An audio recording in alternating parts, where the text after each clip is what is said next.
ಕೇಂದ್ರ ಗೃಹ ಸಚಿವ ಅಮಿತ್ ಶಾ ಮುಂಬೈನಲ್ಲಿಂದು ತ್ವರಿತಗತಿ ವಲಸೆ ವಿಶ್ವಾಸಾರ್ಹ ಪ್ರಯಾಣಿಕರ ಕಾರ್ಯಕ್ರಮ ಎಫ್ಟಿಐ ಟಿಟಿಪಿಗೆ ಚಾಲನೆ ನೀಡಲಿದ್ದಾರೆ.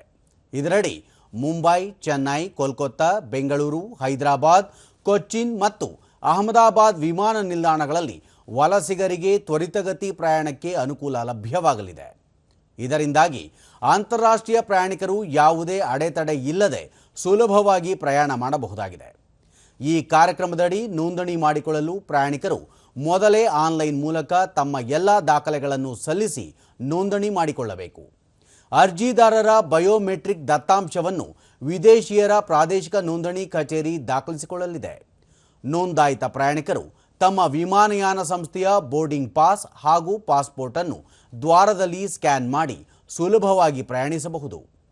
ಈ ಎಫ್ಟಿಐ ಟಿಟಿಪಿ ದೇಶದ 21 ಪ್ರಮುಖ ವಿಮಾನ ನಿಲ್ದಾಣಗಳಲ್ಲಿ ಜಾರಿಯಾಗಲಿದೆ. ಪ್ರಾಯೋಗಿಕವಾಗಿ ಇದನ್ನು ದೆಹಲಿಯ ಇಂದಿರಾ ಗಾಂಧಿ ಅಂತಾರಾಷ್ಟ್ರೀಯ ವಿಮಾನ ನಿಲ್ದಾಣದ ಟರ್ಮಿನಲ್ 3ರಲ್ಲಿ ಕಳೆದ ಜೂನ್ನಲ್ಲಿ ಜಾರಿಗೊಳಿಸಲಾಗಿತ್ತು. ಅದರ ಯಶಸ್ಸನ್ನಾಧರಿಸಿ ಇದೀಗ ಎಲ್ಲ ಪ್ರಮುಖ ನಿಲ್ದಾಣಗಳಿಗೆ ವಿಸ್ತರಣೆ ಮಾಡಲಾಗಿದೆ.